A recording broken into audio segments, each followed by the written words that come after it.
Il ne faut pas oublier que le secteur du bâtiment est un secteur qui ne connaît pas la crise et qui recrute tout le temps.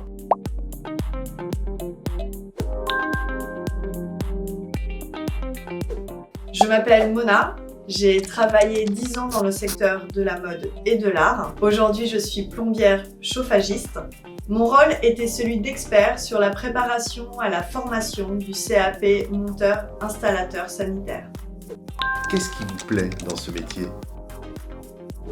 Ce qui me plaît dans ce métier, c'est l'autonomie, mon indépendance et aussi d'avoir acquis un réel savoir-faire. Que pensez-vous de sa féminisation?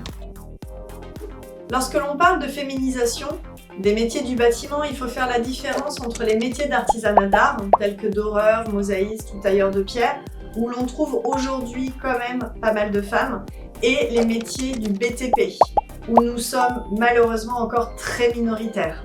En revanche, on s'aperçoit que les femmes s'inscrivent de plus en plus aux formations des métiers du BTP. Certainement parce qu'elles ont moins de crainte sur leurs capacités et plus de confiance en elles. Il ne faut pas oublier que le secteur du bâtiment est un secteur qui ne connaît pas la crise et qui recrute tout le temps.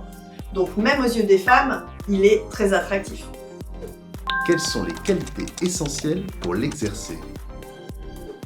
Il faut être endurant dans ce métier. Vous allez rarement réussir à réparer en quelques minutes.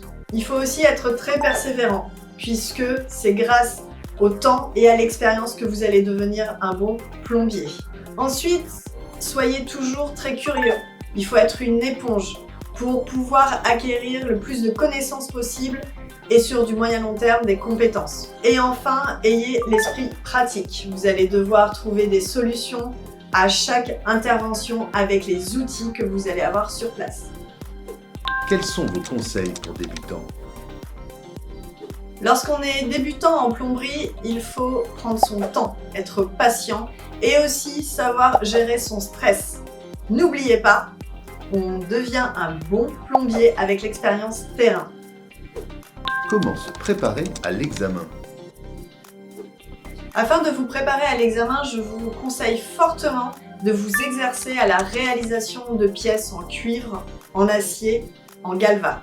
Et également d'effectuer des stages en entreprise. Cela vous permettra d'acquérir des connaissances sur le vocabulaire et aussi les gestes du plombier au quotidien et plus largement comprendre la réalité du métier de plombier.